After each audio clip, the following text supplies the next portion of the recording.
အခုမင်းတို့ဒီ X reference ချိန်တဲ့ချိန်မှာချိန်ပြီးတော့ error လေးတချို့တက်ကြတယ်ဘာလို့ဆို main ရဲ့အရန် main ရဲ့ကိစ္စလေးဖြစ်တယ်ပေါ့နော်အဲ့တော့အမဒီနေ့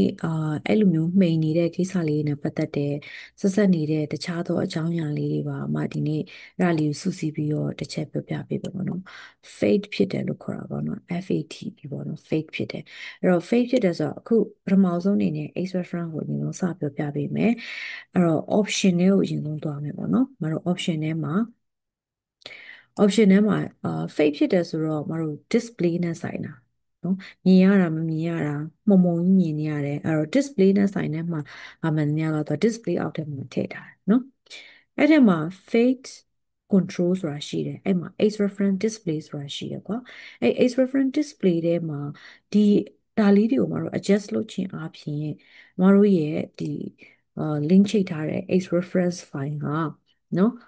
အလေးမှောင်နေရနည်းနည်းလေးဘယ်လိုခေါ်မလဲပြောင်းလဲမှုရှိရဲအဲ့တော့ဒီဘက်ချမ်းကိုအရန်ရွှေ့လိုက်မယ်နော်ဒီညာဘက်ချမ်းကိုအရန်ရွှေ့လိုက်မယ်သူအပေါင်းလက္ခဏာနဲ့ပြထားတယ်လို့အပေါင်းလက္ခဏာဆိုတာလေ positive တန်ဖိုးပေါ့နော်ဒီဘက်ချမ်းကိုရွှေ့ရင်သူက negative တန်ဖိုးပြရတယ်လားအဲ့တော့ positive တန်ဖိုးပြတဲ့အချိန်မှာ apply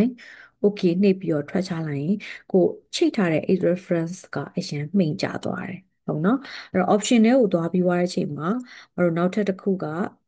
negative တန်ဖိုးတွေများပလိုက်မယ်ဟုတ်နော် apply okay လို့ပြောလိုက်ရင်သူ့ရဲ့ဒီ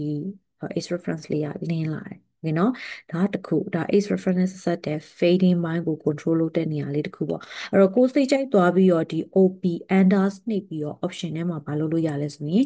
adjust သွားပြီးတော့လုပ်ကြည့်လို့ရဟုတ်ပါနော်ကိုယ်စိတ်ကြိုက်ဒီမှာ adjust လုပ်ပါဒါတစ်ချက်နောက်တစ်ချက်ကကြတော့မတို့ဒီ layer button လေးကိုကလစ်တစ်ချက်နှိပ်လိုက်ရင်ဒီအောက်ထဲမှာလည်းသူပါရှိလဲဆိုရင်layer lock layer fading ဆိုတာရှိတယ်နာမည်က lock layer fading lock ချထားတဲ့ layer ဥပမာဆိုပါစို့အမဒီမှာ circle လေးတစ်လုံးline လေးတစ် line ဆွဲလိုက်တယ်နော် line လေးတွေဆွဲလိုက်တယ်ကွယ် line လေးဆွဲလိုက်တယ်ဒီပစ္စည်းလေးကိုမကဘယ် layer ထဲမှာထည့်ထားလဲဆိုရင် layer 0အောက်ထဲမှာထည့်ထားရအောင်